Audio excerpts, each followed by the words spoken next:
আন্তর্জাতিক মাদক বিরোধী দিবসে বরিশাল মহানগর জামায়াতের সাইকেল র্যালি অনুষ্ঠিত হয়েছে। শুক্রবার ২৬ জুন নগরীর অশ্বিনী কুমার টাউন হলের সামনে থেকে র্যালিটি শুরু হয়ে নগরীর গুরুত্বপূর্ণ সড়ক প্রদক্ষিণ করে নথুল্লাবাদে গিয়ে শেষ হয়। এতে বিভিন্ন বয়সী যুবক ও সংগঠনের নেতাকর্মীরা অংশ নেন। র্যালির মাধ্যমে মাদকের ভয়াবহতা সম্পর্কে জনসচেতনতা সৃষ্টি এবং তরুণ সমাজকে মাদকের কুফল থেকে দূরে থাকার আহ্বান জানানো হয়।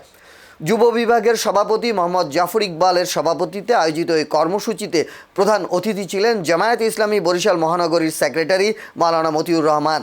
এতে বক্তারা আরও বলেন, মাদক একটি সামাজিক ব্যাধি যা ব্যক্তি, পরিবার ও সমাজকে ধ্বংসের দিকে ঠেলে দেয়। তাই মাদকের বিরুদ্ধে সামাজিক প্রতিরোধ গড়ে তুলতে সবাইকে ঐক্যবদ্ধভাবে কাজ করতে হবে। বিশেষ করে তরুণ প্রজন্মকে সুস্থ, নৈতিক ও মানবিক মূল্যবোধ সম্পন্ন নাগরিক হিসেবে গড়ে তুলতে পরিবার, শিক্ষা প্রতিষ্ঠান এবং সামাজিক সংগঠনগুলোর সমন্বিত উদ্যোগ প্রয়োজন। র্যালি শেষে দেশ ও জাতির কল্যাণ কামনা করে দোয়া মোনাজাত করা হয়।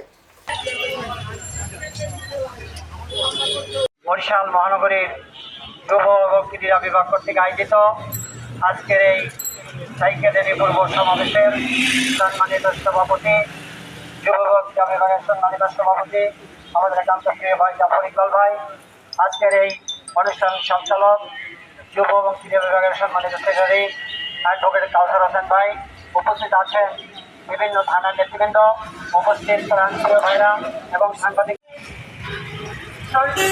বাংলাদেশ জামায়াত ইসলামীর বরিশাল মহানগরীর সংগ্রামী সেক্রেটারি আমাদের একান্ত অধ্যাপক মাওলানা মতিউর রহমান, উপস্থিত আজকের প্রোগ্রামের সম্মানিত পরিচালক যুব ক্রীড়া বিভাগের বরিশাল মহানগরীর সেক্রেটারি প্রিয় ভাই অ্যাডভোকেট কাউসার হোসেন, উপস্থিত থানার সভাপতিবৃন্দ, বিভিন্ন এলাকা থেকে আগত সাইকেল র্যালিতে অংশগ্রহণকারী জনশক্তিবৃন্দ, উপস্থিত সাংবাদিক এবং প্রশাসনের ভাইরা, আসসালামু আলাইকুম।